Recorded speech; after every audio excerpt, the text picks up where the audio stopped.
पप्पा आणि मी आज आम्ही जंगलामध्ये चाललो आहे. तर जंगल सफारी करायलाच म्हणजेच रानमेवा भेटतोय का काही तो बघायला. तर चला आमच्यासोबत. जंगलात जाण्यासाठी रस्ता हा नदी पार करूनच जावा लागतो.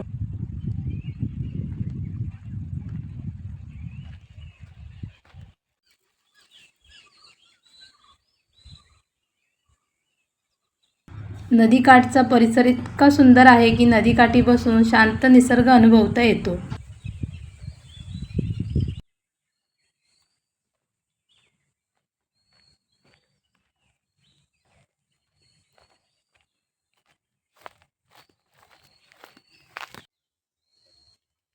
जंगलात गेल्यानंतर पहिली नजर पडली तर ती कोकमच्या झाडावर. कोकमलाच रातांबी असंही म्हणतात. ह्या कोकमाच्या सालीपासून आमसूल बनतं, जे मच्छीमध्ये वापरलं जातं. आणि ह्या कोकमाच्या बियांपासून बटरसुद्धा बनतं. सर्व रानमेव्यामध्ये मला आवडता रानमेवा म्हणजे कोकम, कारण तो इतका आंबट गोड असतो ना, खायला खूप छान लागतं. एकदम मध्येच आंबट अशी चव लागते, मध्येच गोड अशी चव लागते. त्यामुळे जिभेचे चोचले पुरवले जातात आंबट गोड असल्यामुळे. तर आत्ता तुम्ही बघितलं झाडावर की कोकम लागलेले आहेत, पण अजून हिरवे आहेत. एकाच दुसरा कोकम पिकलेला आहे, त्यामुळं तेवढे कोकम काही भेटले नाही. 3-4च कोकम गोळा करून घेऊन आलो आहे आम्ही. ह्या फणसाच्या झाडाला हा एक फणस लागलेला आहे.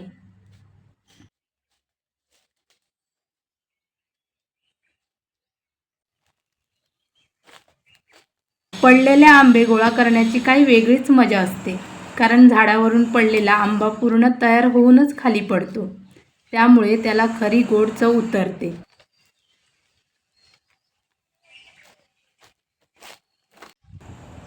हे अळूचं झाड.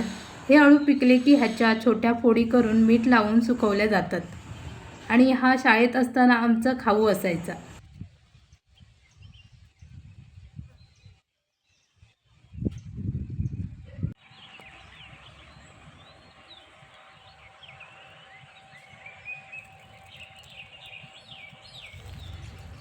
ही करवंदाची जाळी आहे आणि ह्या करवंदाच्या जाळीवर म्हणजे झाडावर करवंद लागलेली आहेत.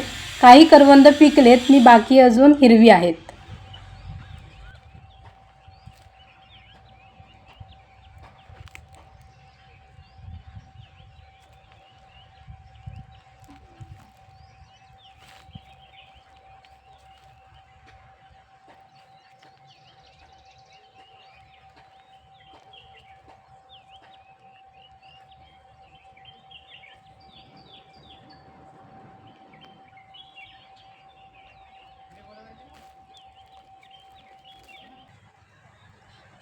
ही कोकणची काळी मैना करवंद.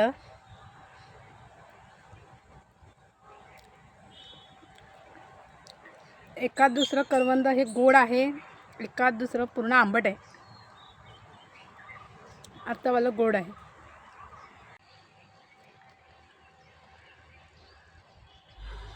हे आहे काजूचं झाड आणि जे हे लाल फळ दिसतंय त्याला काजूचं बोंड किंवा बोंडू म्हणतात. ह्या बोंडूपासून फेणी बनवली जाते.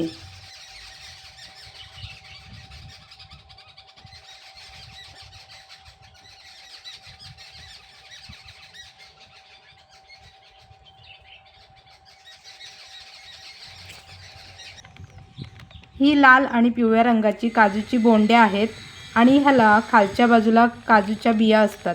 त्या काढल्यावर उरलेल्या बोंडाचं सरबत बनवलं जातं.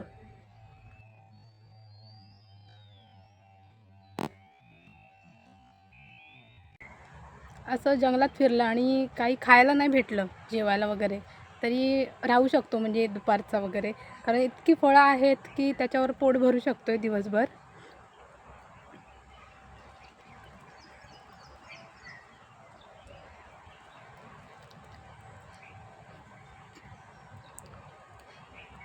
काजूचं बोंड.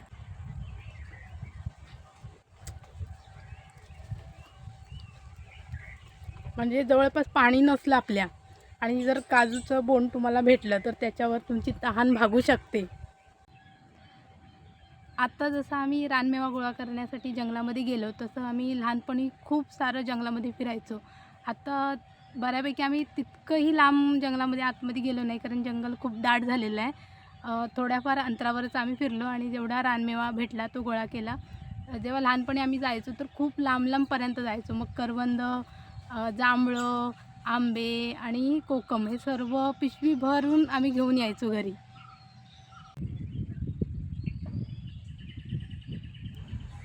जंगलात फिरताना मध्येच हे लाल चाफ्याचं सुंदर असं झाड दिसलं, जे त्या जंगलाची शोभा वाढवत होतं. मला फूल काढण्याचा मोह काही आवरत नव्हता. फुलं काढा पप्पा.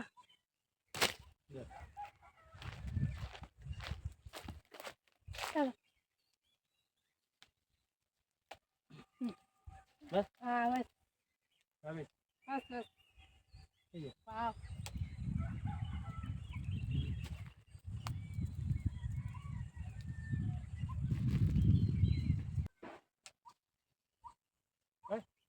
अजून तिथली काढायची तिथे.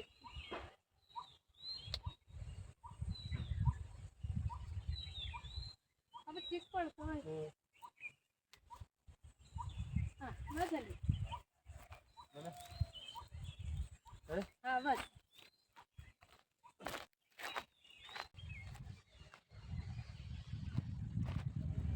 रानमेवा गोळा करून घरी निघालो.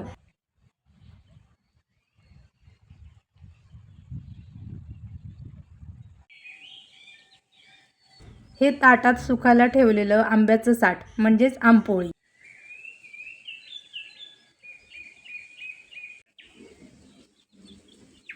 उन्हात कैरीच्या फोडी करून सुकायला ठेवल्यात, सोबतच काजूही सुकायला ठेवले.